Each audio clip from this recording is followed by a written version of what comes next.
muda wa wanasimba kuiacha Simba ama kuipa Simba utulivu. Kuipa Simba utulivu ili iweze kujipanga na kufanya vizuri hasa katika mashindano ambayo yako mbele yetu.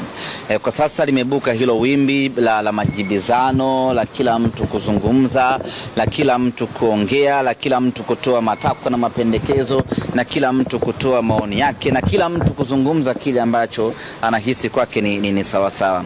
Yote haya ambayo wanazungumza haijalishi yana uhalisia ama hayana uhalisia, lakini impact yake wanaikosesha timu yetu utulivu, wanaifanya Simba yetu iwe na mawenge, wanaifanya Simba yetu ishindwe kutawalika. Mimi nitoe rai kuambia wana Simba ya kwamba tuachane mara moja na tabia hiyo, tuipe timu utulivu ili tuendelee kujipanga kuelekea katika mechi zinazokuja.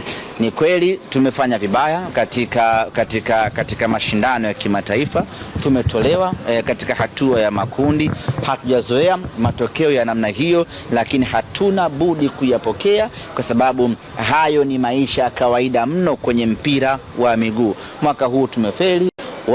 Wale wa Angola wanazungumza pale uwanjani, wanasema yule mchezaji ni mchezaji hatari. Wanazungumza Kireno, lakini wanasema yule mchezaji siwaelewi. Sasa umejuaje? Lakini wanasema yule mchezaji aliyeingia kasuka rasta ni mchezaji hatari, atawaua wachezaji wetu. Namna ambavyo alikuwa anafanya bala kubwa. Na kwa hili lazima tuwapongeze wachezaji wetu kwa kuwa na scouting ya hali ya juu kuweza kumleta Luemba, lakini kumshukuru vile na kumpongeza J Root kuweza kukamilisha ahadi yake, na ahadi yake haijaenda tu kiholela, imeenda kwa mchezaji wa maana kweli ambaye amekuja kuleta tumaini kubwa na jipya ndani ya Simba Sports. Kama Angola semaje wamefikia kusema hatua hiyo, mechi ya KMC ndio itakuwa balaa zaidi.